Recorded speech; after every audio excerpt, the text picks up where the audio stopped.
A simple woman was mocked by everyone at the shooting championship, until she took her first shot and shattered the champion's record. But before that trigger was pulled, before the silence that followed the bullet's echo, there was laughter. Cold, sharp, humiliating laughter.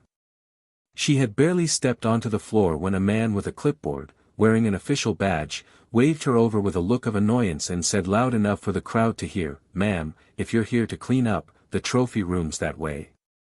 We don't need any spills during the ceremony." The room erupted. A wave of mockery washed over her like a slap to the face. Some shook their heads. Others took out their phones. She didn't belong, and they made sure she knew it. She wasn't dressed like them, didn't walk like them, didn't carry herself like someone who should even touch a weapon, much less compete with one. No one asked why she was there. They just assumed. She stood still, face flushed, heart pounding, not from fear, but from something else. Something old. A wound that had never fully healed. They laughed like they'd never been wrong before. Like their medals gave them permission to humiliate. But what they didn't know, what they couldn't know, was why she had come. What brought her there? What drove her to register in silence, stand alone, and wait her turn beneath the weight of every single mocking stare in that building? She wasn't just there to shoot. She was there to remember. To prove something. To someone who once told her she would never be enough unless she made them all look twice. The whispers kept spreading. She doesn't even know how to hold it right. Is this a prank? Did someone sign up their mom? Let her try, this'll be good for a laugh. But no one laughed after the first shot. And what followed wasn't just shock. It was fear. The kind of fear that crawls up your spine when you realize you were horribly, stupidly wrong. But why did she really come?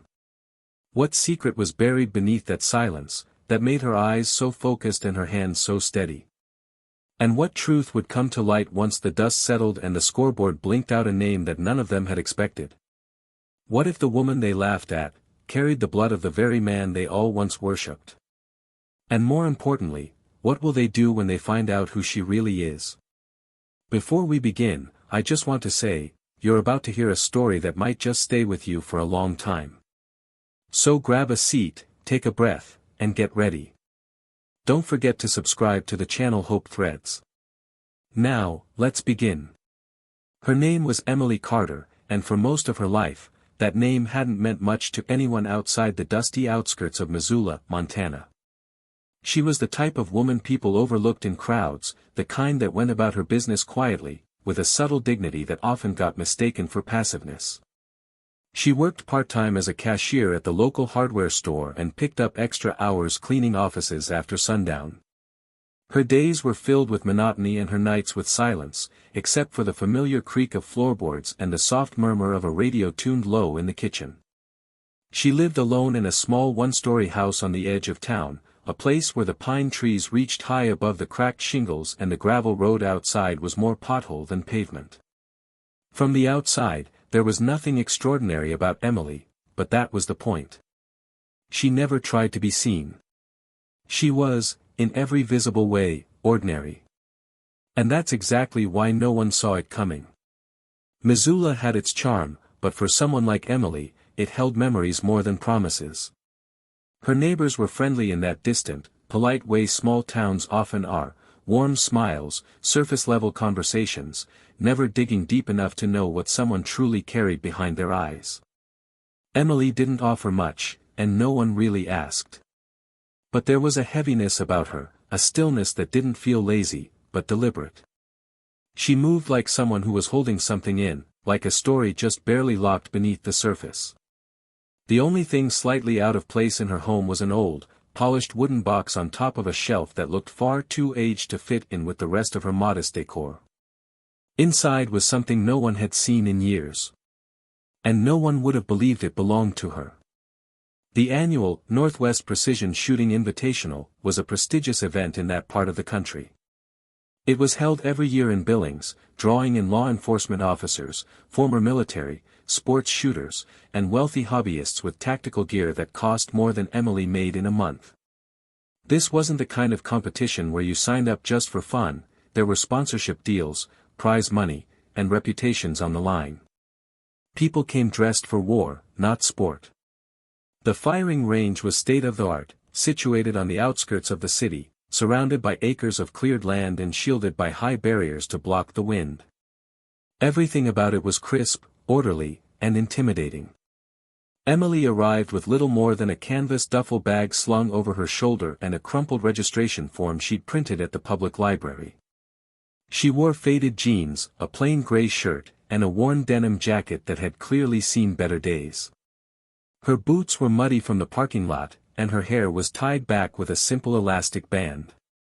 She didn't carry herself with arrogance or even confidence, she simply moved forward, focused, quiet, and unnoticed. At least until someone decided she didn't belong. The man who approached her was named Brian Calloway, head of logistics for the event and a lifelong member of the Billings Gun Club. His family owned one of the largest firearm retailers in the state, and he carried himself like it. Tall, broad-shouldered, with close-cropped blonde hair and a jawline sharp enough to draw blood, he had the kind of charisma that made people listen, and the kind of ego that didn't leave room for humility. He took one look at Emily standing near the registration table and walked straight toward her, gesturing impatiently. "Ma'am, if you're here to clean up, the trophy room's a mess. Best to get to it before the ceremony starts." His voice carried. Heads turned. Conversations paused. Then came the laughter, short, cruel bursts, like gunfire themselves. Some people looked away in awkwardness. Others smirked or nudged their friends. Emily didn't respond. She just looked at him, her expression unreadable, and slowly handed over her registration slip. Brian blinked, his smile faltering for a second as he took the paper and read the name. No reaction. He handed it back with a raised eyebrow. "Well," he said, smirking again, "hope you know what you're doing." Emily nodded once, not even looking at him as she moved past the table and toward the preparation area. But the echo of that laughter followed her like a shadow. Among the competitors was Daniel Rourke, the reigning champion 3 years running. A decorated Marine veteran turned private tactical instructor, Daniel was known for his precision, his confidence, and his unapologetic arrogance. He had a cult following in the shooting community and a reputation for putting newcomers in their place with sharp jokes and icy stares. He wore a black compression shirt that clung to his athletic frame, tactical pants, and a sleek pair of shooting glasses that he didn't really need indoors, but wore anyway. His rifle was a custom-built .308 long-range beast, polished and pristine, resting in its velvet-lined case like a crown jewel. Daniel didn't laugh when Emily walked in, he just stared. His silence was louder than the others' ridicule. He looked her over once, then turned back to his crew with a smirk. "She better not be in my heat. I've got a plane to catch tonight." The event wasn't just about shooting, it was about image. Cameras rolled. Interviews were conducted. Sponsors handed out branded water bottles and protein bars. There was a sense of spectacle, a hierarchy, an unspoken agreement about who belonged and who didn't. And Emily? She didn't fit anywhere. No team, no entourage, no social media handle or GoPro strapped to her chest. She stood alone, setting up at her station with careful precision, pulling out a pistol that looked old. Worn. Scratched. Not like an antique, but like something that had been through things. It wasn't even the right weapon for the long-range category. People whispered. "She's using that. She won't even hit the paper. Is she lost? That's not regulation equipment." "I swear, if this is some viral prank," Emily said nothing. Her eyes scanned the range, steady. She adjusted her stance. Waited. The announcer's voice rang out over the speakers, calling for the first round of participants. The crowd shuffled, competitors moved to their positions. Emily was the only one who didn't stretch, didn't check a scope, didn't engage in small talk. She just waited. But behind her calm exterior, something stirred. Not nerves. Not fear. Something older. Something sharper. The kind of thing that grows in silence, in years of being dismissed, overlooked, underestimated. She wasn't here to prove them wrong. She was here because she had to be. Because something inside her had never stopped whispering, "You owe him this." The trigger hadn't been pulled yet. No record had been broken. No silence had yet fallen over the crowd. But the tension had already started to shift. The atmosphere, once light with condescension, now felt uncertain. Like everyone could sense, without knowing why, that something wasn't quite right. Like a storm was coming, and no one had checked the radar. Emily Carter stood still, her hands steady, her breath measured, and her eyes locked on the target. And none of them, not even the ones laughing the loudest, had any idea what was about to happen. The silence that followed the sound of the gunshot didn't feel natural. It was heavy, stunned, almost hollow, as if the entire range had forgotten how to breathe. Emily lowered her arms slowly, the faint trace of recoil barely visible in her wrist. The bullet hadn't just hit the center of the target. It had pierced directly through the bullseye, cutting it with surgical precision. For a moment, no one spoke. No one moved. Then came a murmur, low at first, like the rustle of wind over tall grass. Then louder. Confused. Unsettled.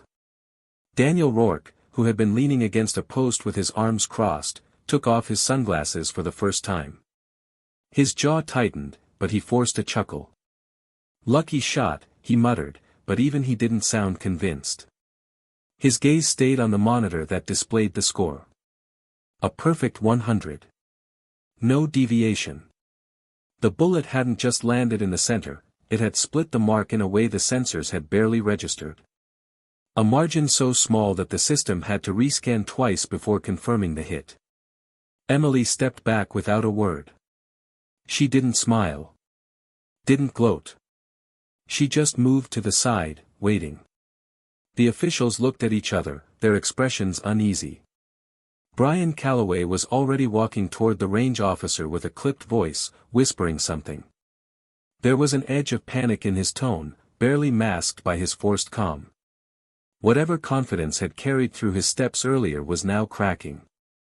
A staff member jogged off to check the target manually, just to confirm what they were already seeing. By the time Emily's second round came, the crowd had doubled.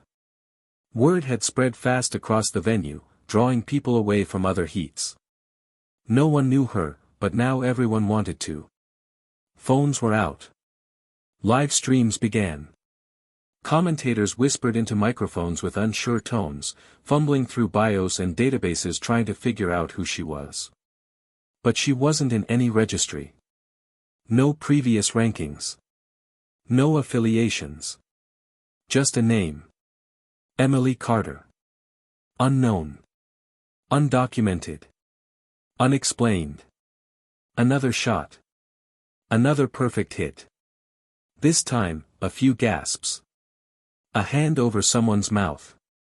Even the other competitors, men who had come with military-grade rifles and custom gear, were now glancing at her weapon with narrowed eyes, as if questioning reality.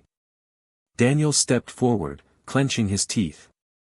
He walked right up to Emily between rounds, lowering his voice just enough to seem casual, just loud enough to press a knife between the words. "Who trained you?" Emily didn't answer at first.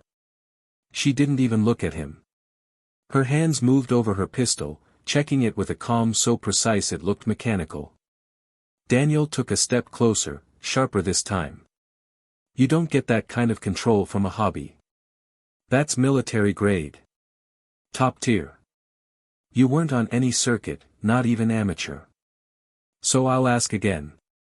Who trained you?" Emily finally turned to him, meeting his eyes for the first time. Her voice was low, flat. "You don't remember him. But he remembered you." Daniel blinked, confused. Before he could respond, the announcer called her name again. She returned to the line. third shot. Third flawless impact. At that point, Brian was on his phone, stepping away from the judges, his voice strained and panicked. Something wasn't adding up. He ordered one of the staffers to run a background check. Another was sent to verify her gear, hoping for an equipment violation, some technical disqualification that could make this all disappear. But there was nothing. Everything was legal. Everything was allowed. Her weapon was old, but well maintained. Her form was clean. Her stance, professional. Not flashy, but efficient. And every shot she took felt less like chance and more like inevitability. Daniel didn't wait for the final round. He went to the locker area, yanked open his bag, and pulled out a weathered notebook, a list of names, contacts, prior competitions, people he'd beaten or studied. The name Carter appeared only once. But it wasn't Emily. It was Thomas Carter. A name that hadn't been spoken in years. A sudden wave of cold settled in his chest. He remembered now. Not a competitor. Not someone he'd feared, but someone his old CO once called the quiet monster. Thomas Carter had been a legend in precision shooting circles. Not for trophies, but for skills passed over in silence. He had taught special units, not competed. Left the system after a scandal no one ever proved. Daniel had only met him once. He remembered the calm in the man's voice. The way he looked through you, like measuring a flaw in your soul. Thomas had been dismissed. Discredited. Forgotten. And now. Emily stood with that same silence. That same look. That same precision. After her final round, yet another perfect score, one of the judges broke protocol and approached her directly. The rest of the officials followed. Questions were thrown. Cameras crowded. She was asked to speak. She was asked to explain. She gave them nothing but the truth. My father trained me. I've been practicing since I was a child. I've never competed before. Today just felt right. Brian stepped in, trying to take control of the moment. You don't get that kind of skill from backyard practice. Who exactly was your father? Emily hesitated only a second. Enough to hold the room in the grip of breathless tension. Thomas Carter. The effect was immediate. A shift in energy so sudden it felt like someone cut the power to the whole place. A reporter nearby cursed under her breath. One of the judges straightened up like a string had been pulled from his spine. Brian tried to recover, laughed nervously. Come on, Carter. That Carter. He's gone. Washed up. Blacklisted. You expect us to believe, he was blacklisted, Emily said, calmly, because he called out the cheating in your club. Your father's club. He lost everything for telling the truth. Brian froze. His face paled slightly, but he kept his smile, tight, strained. Daniel had walked over by then, slower now, his face unreadable. He trained you, he said more to himself than anyone else. All this time. Off the grid. Emily looked at him, her voice even. He didn't want revenge. He just wanted someone to do it right. Daniel nodded slowly, then said, You just made a lot of people very uncomfortable. I'm not here to make friends, she said, just history. As the final results were posted, the crowd around her had gone silent again. A perfect score. No one else even close. The current champion had been dethroned, not with bravado or spectacle, but with the kind of silent precision that made everyone question their place in the hierarchy they had so carefully built. And now, as she stood surrounded by the very people who had laughed at her, ignored her, and tried to erase her, they all waited. Waited to see what she'd do next. But Emily Carter didn't need a speech. Her presence had already said enough. And the shadow of the man they tried to forget now loomed over every trophy on those walls. The story wasn't over. Not yet. Because while a record had been broken, and a legacy reclaimed, there was still something else waiting in the background, an offer, a decision, a ripple that would carry far beyond the shooting range. What came next wasn't just hers to claim. It was the justice her father never got. The days that followed the competition stirred a kind of noise Emily had never known before. The footage of her final shot circulated online like wildfire. Her name, once insignificant, was now the subject of headlines and whispers across shooting forums, newsrooms, and dinner tables. Not because of the perfect score, not even because she had unseated a champion. What truly echoed was the revelation: the daughter of Thomas Carter had returned, and in silence, had done what her father never could. She had forced the world to look back and acknowledge a truth it had buried. But Emily didn't seek fame. She didn't do interviews. She declined radio calls, talk shows, and even a major sports magazine that offered her a full cover feature. Her phone rang constantly. Her inbox overflowed. She ignored them all. Her goal had never been the spotlight. She had stepped onto that range with a single purpose: to return dignity to a name that had been trampled. And that mission had been completed with every trigger pull, every shocked face, every official forced to stand beside her name on that scoreboard and read it out loud. Still, justice, as always, came with ripples. Daniel Rourke was the first to face the quiet consequence of the shift. Not by any formal ruling, he hadn't broken any rule, but by public scrutiny.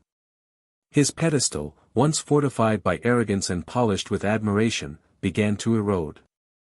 Brands that had sponsored him started to back away. Not because of Emily directly, but because of the questions now raised. His legacy wasn't invalidated, but it no longer stood unchallenged. And worse, he knew deep down that it had taken a woman with a forgotten pistol to remind him what true skill looked like. He disappeared for a while. Cancelled appearances. Avoided press. And when he did speak again, it wasn't with the same bravado. He never apologized, not directly, but in a quiet podcast interview months later, he said, "Sometimes you think you're at the top of the mountain, and then someone walks past you without even trying. Makes you wonder if you ever really climbed it." Brian Calloway's downfall was not so gentle. The background checks, intended to discredit Emily, had instead uncovered a string of shady activities linked to his club: unfair score adjustments in past years, subtle exclusions of unapproved participants, and an aggressive push to keep certain names out of the winner's circle. Emily hadn't needed to accuse him. The system had exposed itself when it tried to fight her. A formal investigation followed. Sponsorships dropped. He was removed from the organizing committee and eventually left the state altogether. The man who once laughed so loud had become a cautionary tale in every range that now hung Emily's photo on their wall of champions. And Emily? She returned to Missoula.